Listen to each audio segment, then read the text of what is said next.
Assalamualaikum Bang Andi. Saya mau tanya nih, kita kan sedang belajar juga mengendalikan diri dan sambil mendekatkan diri kepada Allah. Tetapi lingkungan sekitar kita masih menggunakan hawa nafsunya yang membuat kita kadang terpancing dalam emosi, terpancing dalam bentuk hawa nafsu juga. Kalau didiamkan menjadi-jadi, kalau dinasihati kadang melawan, membuat terpancing emosi dan segala macam apa yang berbentuk nafsu atau ego. Kalau orang masih bisa kita menghindar, tetapi kalau lingkungan yang kita datangin itu seperti orang tua, istri, atau saudara yang lain, bagaimanakah cara kita menyikapinya supaya kita terhindar dari hawa nafsu kita sendiri, tetapi pandangan kita yang tadi itu jelek di pandangan kita, ataupun cara dia menyampaikan ke kita itu seperti mengolok-olok apa yang kita kerjakan. Seperti itu Bang. Izin Bang, mohon pencerahannya.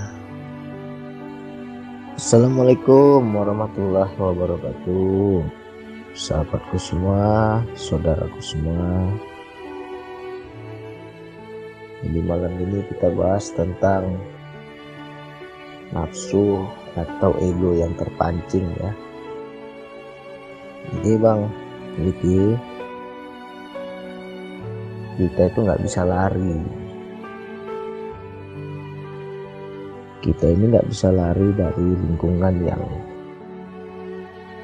selalu mengganggu, lingkungan yang mengecilkan, lingkungan yang selalu menjatuhkan, menghina, menjelek-jelekkan ya. Sebaik apapun kita, tetap ada orang yang gak suka. Sebagus apapun kita, sebaik apapun kita, semulia apapun kita, tetap ada orang yang gak suka.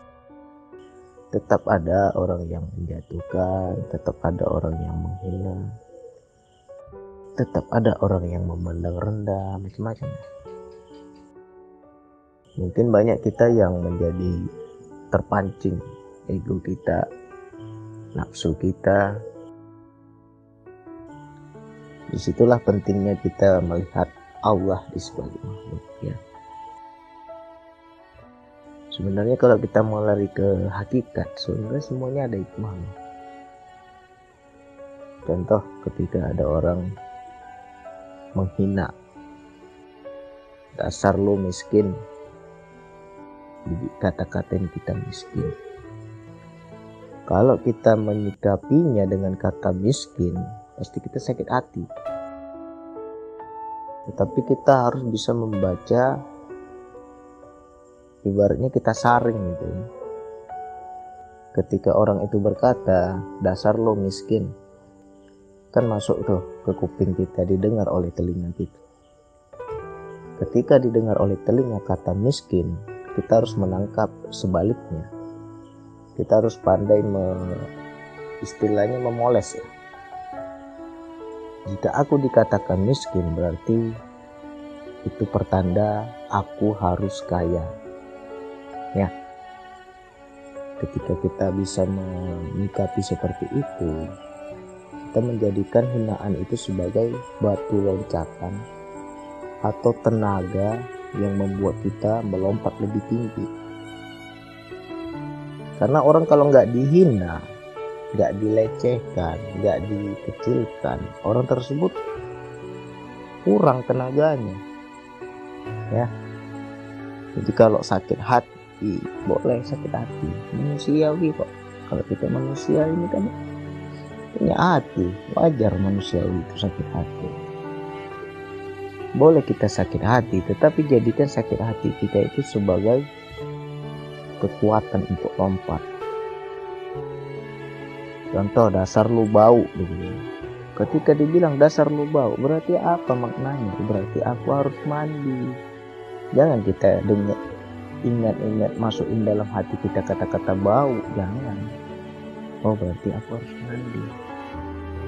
Dasar lu dekil, ya berarti kita harus dandan. Ya, coba itu dijadikan. Makanya macam saya lah, saya pun jujur, banyak yang menghina, banyak yang mengecilkan, dan bukan orang lain, dari keluarga terdekat, bisa dari istri, bisa dari mertua, bisa dari saudara, macam-macam. Apa kata mereka? Dasar pemalas, dasar pengangguran. Tapi kalau kita pikirkan dan itu kita masukkan ke dalam hati kita, pasti sakit hati. Jadi gimana caranya biar kita itu membuktikan, jadikan itu sebuah tenaga pecutan untuk kita itu lari lebih kencang. Saya ketika dibilang dasar penganggur, pemalas, nggak mau kerja, di rumah asik main HP aja tiap hari, di rumah aja tiap hari. Orang nggak tahu saya itu nge-YouTube. Orang nggak tahu saya jualan buku. Ya kan? Jadi nggak perlu kita pusingkan. Tetap makan anak istri saya. Tidak pernah saya minta kepada mereka. Ya kan? Tetap saya punya tanggung jawab. Jadi gimana caranya? Ketika dikatakan pemalas, gak apa-apalah aku dilihat orang pemalas, tetapi aku gak seperti itu. Ngapain kita harus marah? Yang marah itu ketika memang benar malas. Ya, memang benar malas itu baru marah. Berarti salah kita.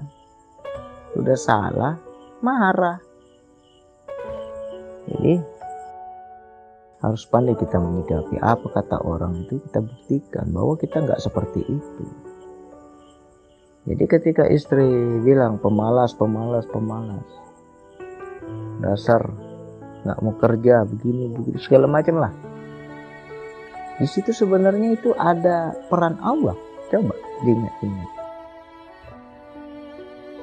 Allah menggerakkan makhluknya biar kita itu bergerak. Allah gerakkan makhluknya biar kita itu keluar dari zona nyaman. Makanya kita ditegur. Jadi yang negur itu Allah. Gak perlu marah. Ya. Karena apa? Pernah saya dulu waktu mengamalkan zikir nafas, saya 2 tahun itu dalam kondisi mabuk. Dan di situ kerja saya asik zikir aja. Di situ istri berontak. Istilahnya ya nggak mau kerja. Ya, gitulah kalau kita itu istilahnya gimana ya, nggak ada yang bimbing, kita sudah salah, kita sudah gila, tapi kita nggak paham kita itu sedang gila, nggak ada yang arahkan. Akhirnya apa, cekcok terus tiap hari kan? Istri berontak, istri ngomel. Sebenarnya yang ngomel itu Allah. Setelah saya sudah sadar, baru saya paham. Ternyata memang salah aku dulu. Wajarlah dia marah.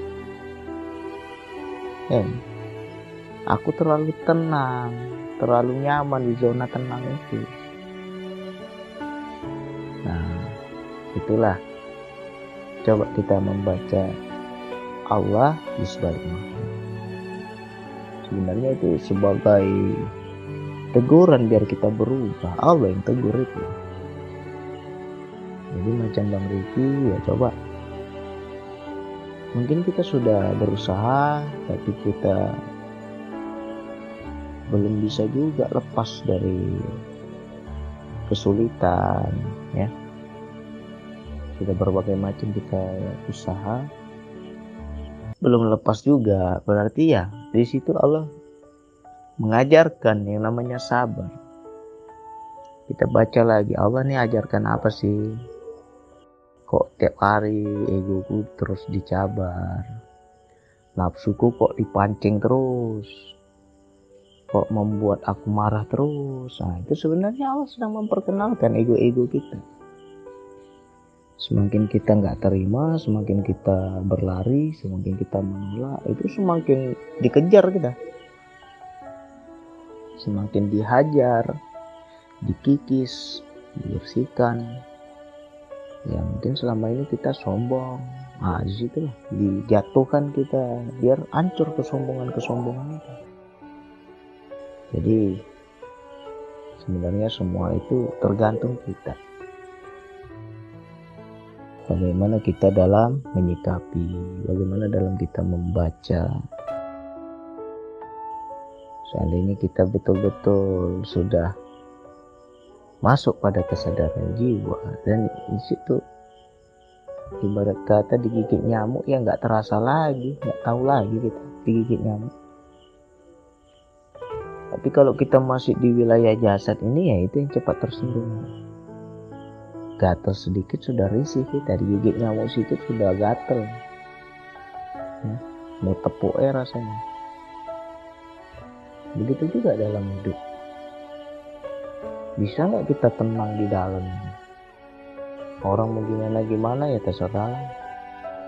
Yang dia hina juga hanya pakaianku, bukan diriku. Diriku bukan yang nampaknya di dalam diri. Yang dia hina hanya di luar kok. Dan kita bisa melihat Allah. Ya Allah, istriku makin lama makin melawan. Ya Allah, kok harga diriku sebagai suami kok diinjak-injak. Nah, di situ Allah sedang mengajarkan yang namanya sabar itu. Tinggal kita minta aja kepada Allah. Ya Allah, kalau memang ini ujian darimu, kasih aku kekuatan biar aku bisa menghadapi ujian ini. Berikan aku kekuatan. Bukan lari, nggak bisa kita lari. Ya, dikejar terus kita kalau lari. Jadi gimana caranya Bang? Hadapi, tapi minta kekuatan sama Allah. Nanti buktikan. Ya, jadikan itu sebagai kekuatan untuk melompat lebih tinggi. Ya, contoh kita udah bau nih, di sana lu bau, nggak usah dekat-dekat bau. Akhirnya kita ke sana dibilang orang bau, kita ke sini dibilang orang bau. Kemana-mana kita dibilang bau. Akhirnya apa? Mau nggak mau mandi gitu. Ternyata perintahnya mandi. Setelah mandi baru nyaman. Jadi begitu juga dalam hidup, ketika kita selalu dikecilkan, harus pandai menyikapi. Buktikan ya. Dasar lu pengangguran, dasar lu pemalas, gak mau kerja segala macam. Buktikan sama mereka. Buktikan. Itu sebagai jadikan kekuatan. Kalau saya begitu. Akhirnya bingung orang itu kan, slow hidup kita. Santai aja kita di rumah. Gak ada dilihatnya kita kerja, gak ada dilihatnya kita sibuk kayak orang lain. Tapi hidup juga, makan juga anak istri kita, ya kan? Karena apa? Mereka nggak tahu. Bukan berarti aku nggak bekerja. Yang mereka lihat memang santai, tapi tetap kita bekerja. Ya, ini kan caranya online. Nah, nggak tahu mereka. Saya buat buku, saya jualan buku, mereka nggak tahu. Biarlah, tuh apa kita kasih tahu? Biarlah mereka prasangka. Yang penting kita nggak terganggu, itu aja. Oke. Jadi wilayah ketuhanan ini yang paling sering dihajar itu ego. Jadi orang-orang yang baru mulai menapaki jalan ketuhanan, pasti yang pertama lawannya itu, sparring partnernya itu pasangan kita, baik istri, baik suami. Nah, itu sparring partner itu. Dikikis habis-habisan kita. Selagi kita berlari, kita nggak mau terima, diajar terus.